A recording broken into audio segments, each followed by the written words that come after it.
Oh, I absolutely love seeing the visual space transform. But even more than that, it's the emotional that I see transform. I see clients' shoulders drop. I see them smile more. They're having people over more. Some clients often say to me, "Oh, great, I can have friends over for coffee now." Welcome to the Habit of Possibility podcast, the show about turning obstacles into opportunities. I'm your host, Robbie Spier Miller. Today, our guest is Jill Gillis of Next Rock Organizing. Together, we will explore how organizing your space can be about a lot more than just tidying up. Hello, everybody. I'm Robbie Spier Miller, your host for the Habit of Possibility podcast. And today we have our guest, who is Jill Gillis from Next Rock Organizing. And we're going to have a really interesting exploration of the role that organizing your mind and your space and your activities can have for making your life better. So welcome, Jill. Thank you so much, Robbie. I'm so excited to be here, and I'm so excited to explore this with you. Yeah, likewise. Yeah. So tell me, what do you find is the most satisfying thing about the work that you do? Oh, I absolutely love seeing the visual space transform.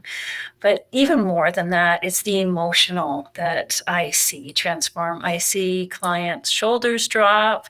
I see them smile more. They're having people over more. Some clients often say to me, "Oh, great, I can have friends over for coffee now."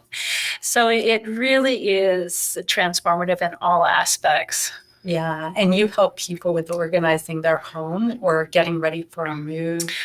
Yeah, absolutely. Homes or office organizing we do, move management we do from start to finish, a white glove service, and we help individuals, purge and pack, and we're there on moving day, and we're there at the other end at the new place to unpack and organize all their items. Yeah. All right. And then you also help families who are managing the care of the elders in their family. You might be living on their own or they don't care and navigating the chores around that. Is that right? Yeah, this is a new service we have. We launched it in September of 2024, and it's just been phenomenal. The demand has been just great. We've helped so many families, and it could be families with any reason, any capacity, any ages. It could be families that have young children, and they need pickup from school or to activities, and then we do organizing in between those times. And a huge portion is elderly people as well. And I had adult children reaching out to me saying they wanted help for their parents. And it was just phenomenal. I explored it further. And what ended up coming out was they were going to visit their parents, but they weren't having a visit.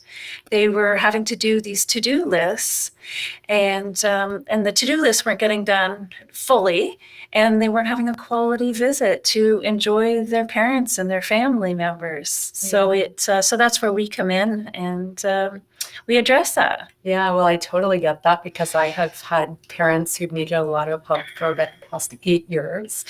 And, you start to realize at the beginning, you're like, oh, I can do that for you.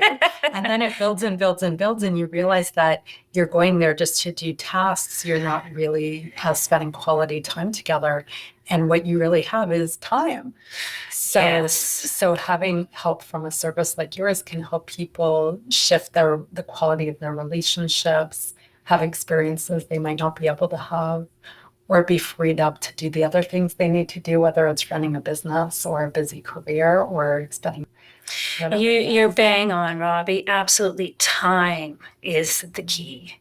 That is exactly what it is to be focused on, is time and quality of time and where you're spending your best energy. Mm-hmm. And absolutely, I see it again and again. Yeah, and these days especially, so many of us are running around doing so many different tasks and activities that we don't even realize that time is going by or we're missing out on the quality connections with people. Yeah, we're caught in this treadmill of just go, go, go, go, go. And then when we go into clients' places, we'll often see that their family's been there, but it's been half done.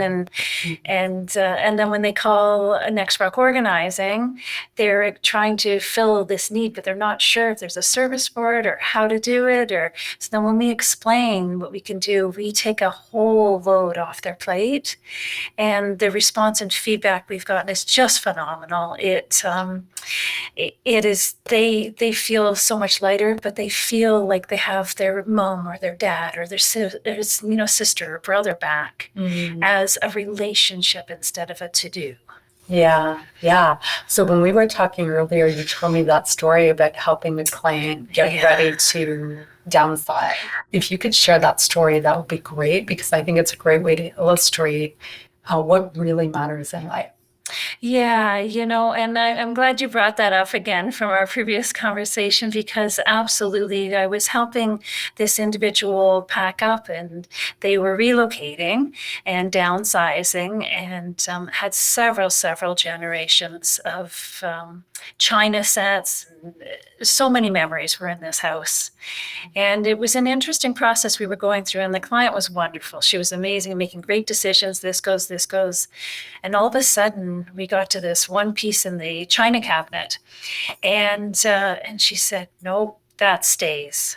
And it was this plain white, beautiful gravy boat, and she had these family memories of using this gravy boat growing up. And so that was the one piece that was critical and so important for her to take with her. And it was wonderful that she was able to communicate that, because we were like, absolutely, take this with you. This is your memory and what she wanted to carry on with her moving forward. So it was really interesting. Yeah. So I think a good thing for all of us to consider is, how many gravy boat type experiences do we want to have in our lives? And what possibilities do we need to look at to create those? Because sometimes we get caught up in how we've always done things, or the everyday, or the inertia of our habits, or our beliefs about money, for example. And we don't see the big picture of what it's really costing us. Yes. Yeah, that's absolutely. It's so important to create those memories and to remember them.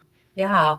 One thing I've found is I've built up my career. I used to be an employee working for a company and getting a flat paycheck. And I grew up in a household where people were really worried about money. Like my dad especially was very concerned about money. And so I was always very careful with money. Like I can remember being, 19 years old and moving out of my parents' house for the first time and living with other people my age. And they all dealt with money like totally differently. And they thought it was really weird that I knew exactly how much money was in my wallet.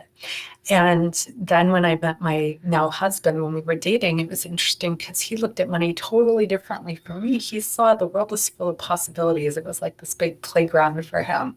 And so he saw money as a way to enjoy the playground.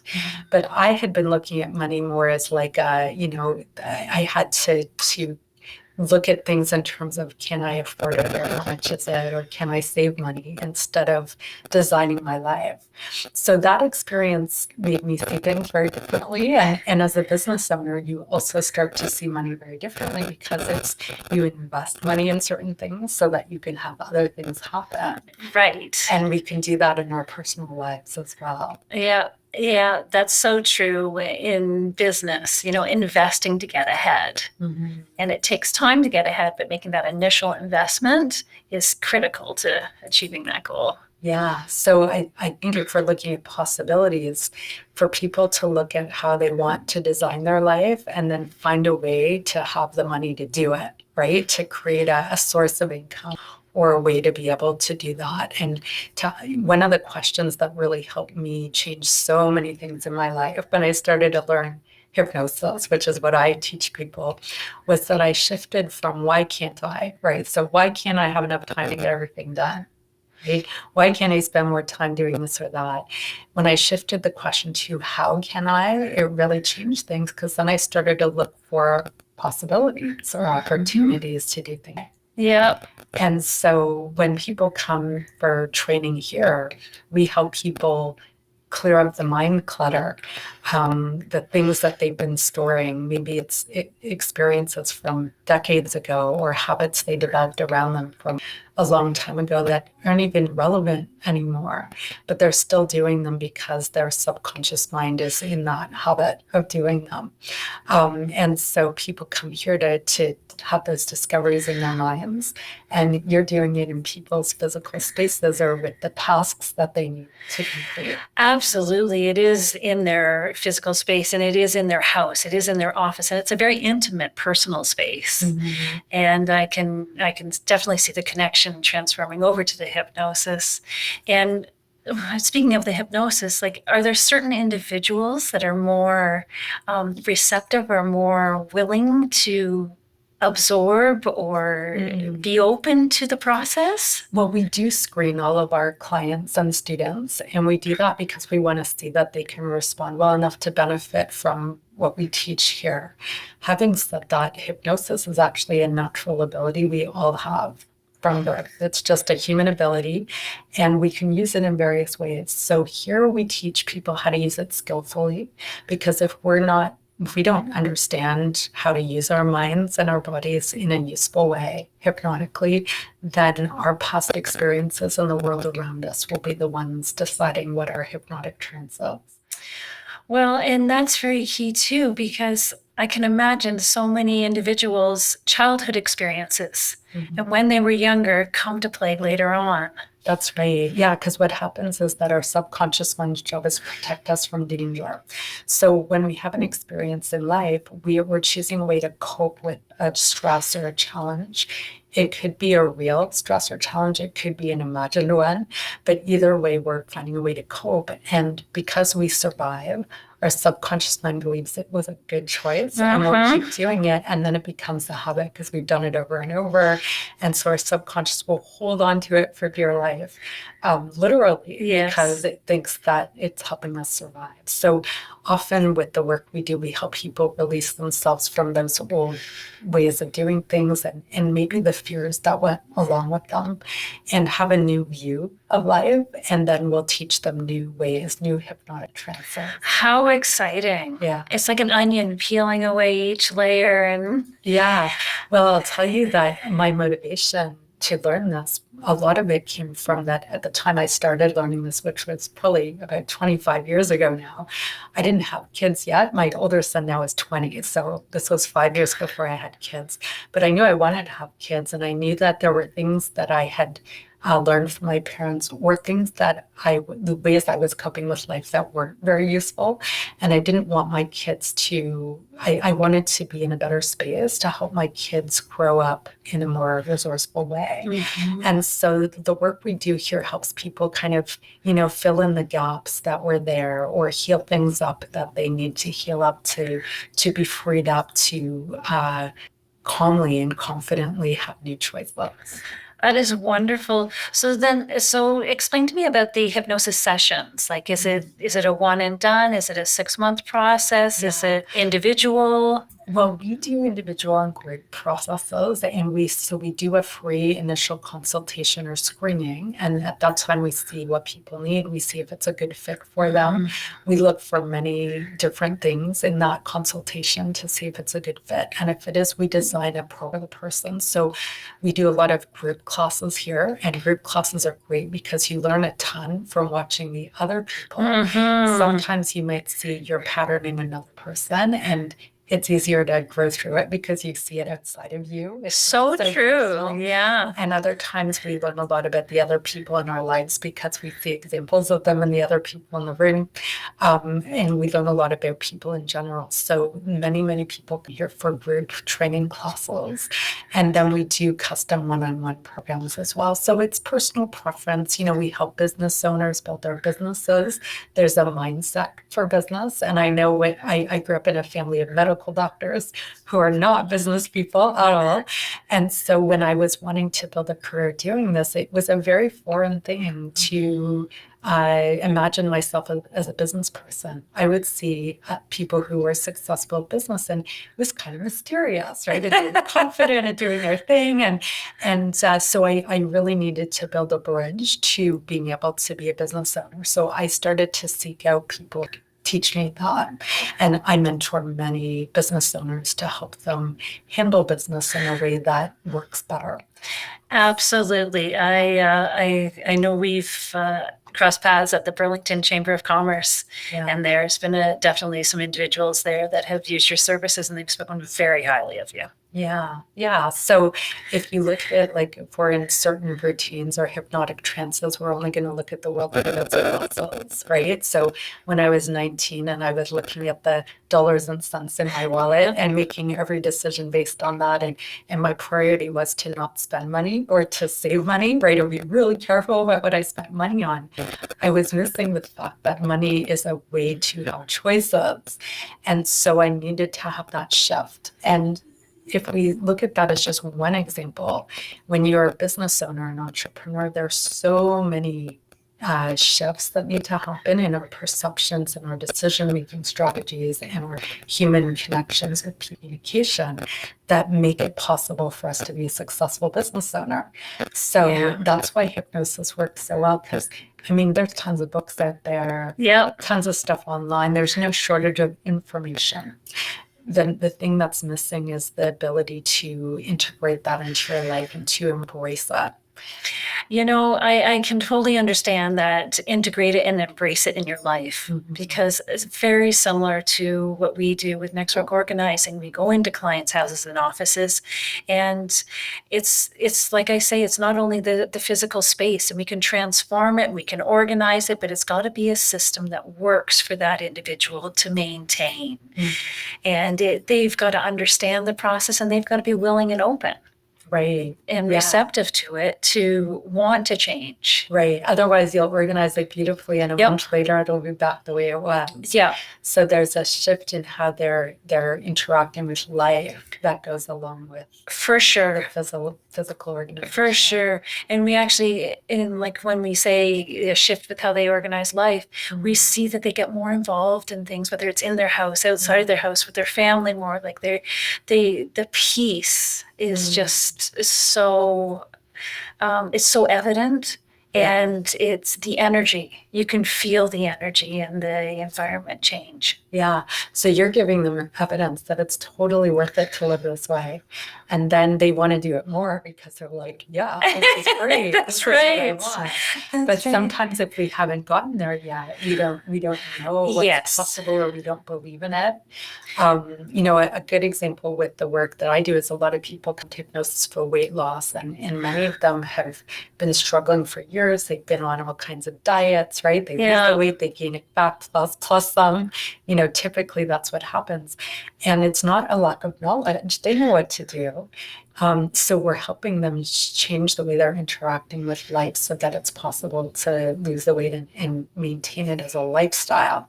But often it has to do with relationships. It has to do with, their nervous system, and are they able to handle life in a more confident way? Yeah.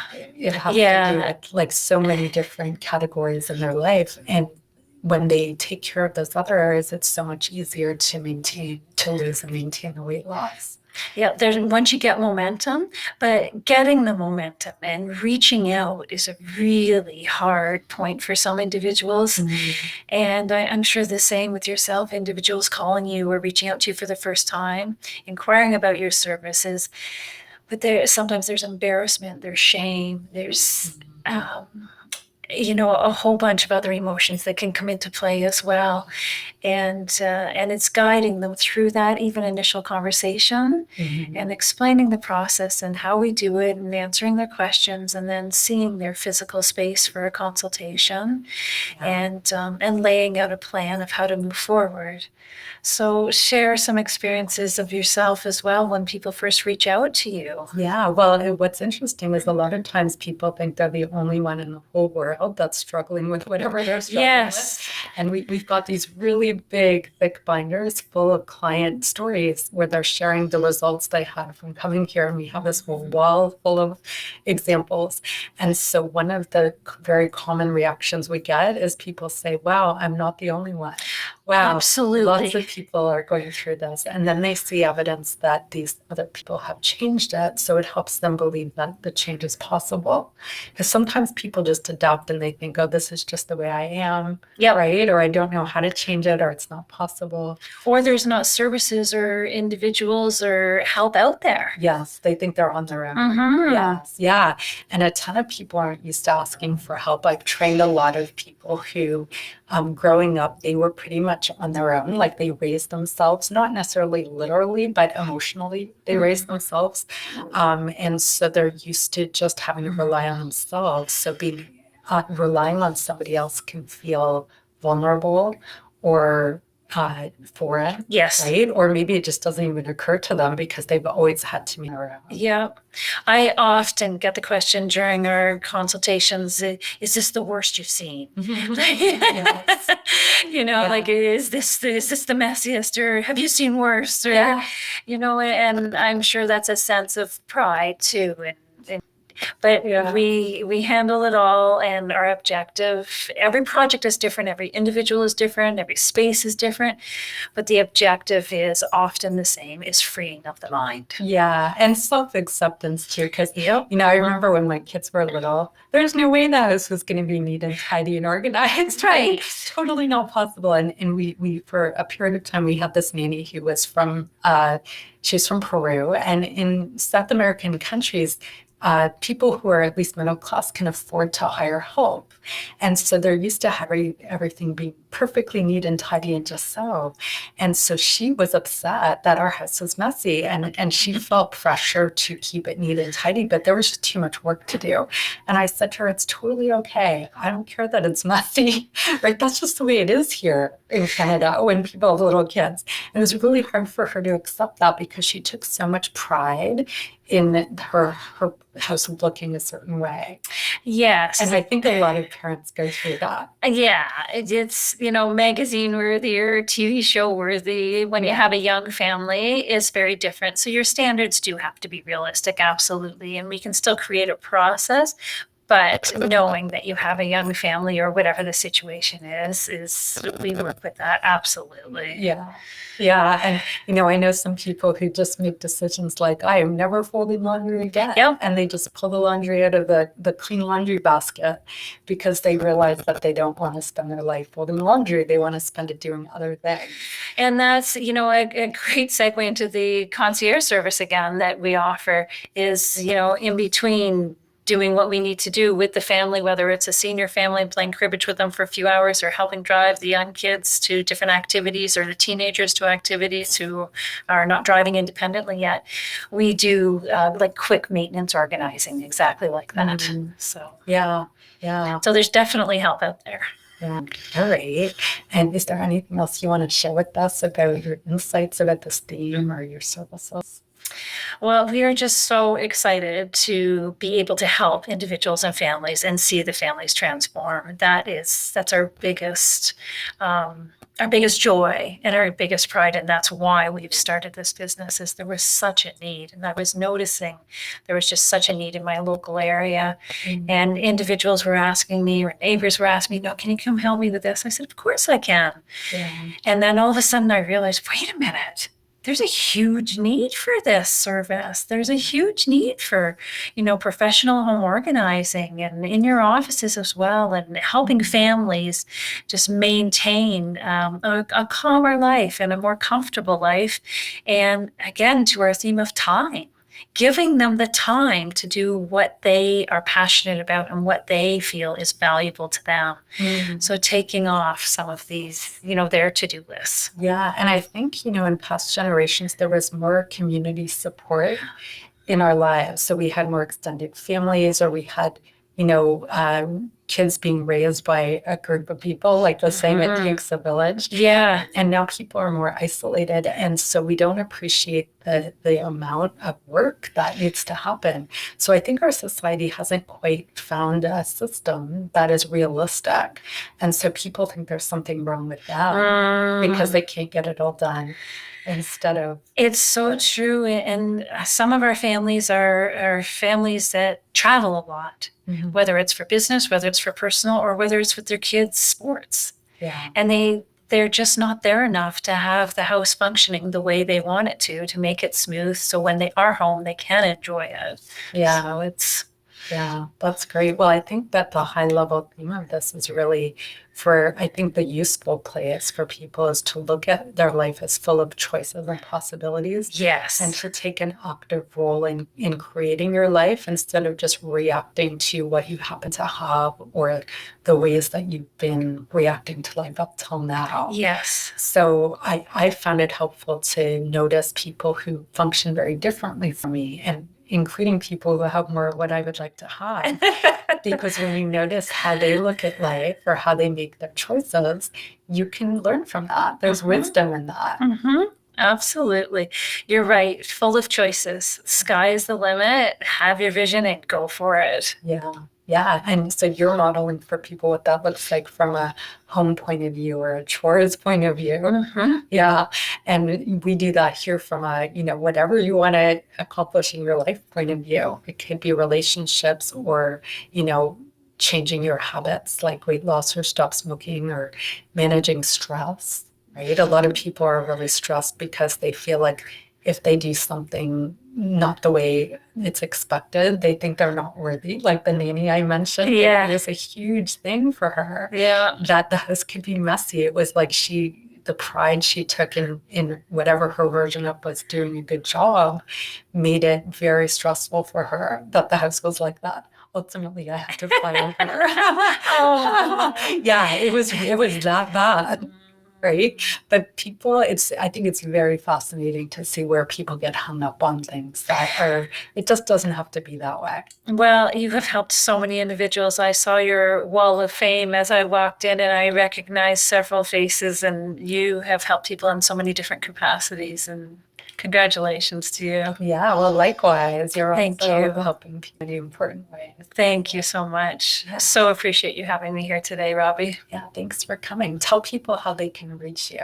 Oh, absolutely. We are on LinkedIn, Instagram, Facebook, nextrockorganizing.ca. All right. Well, thanks for Wonderful. Thanks. If you're interested in connecting with me and learning about personal and business coaching, consulting, and training opportunities, go to mindlinkconsulting.com or hypnosistrainingcanada.com and schedule your free consultation.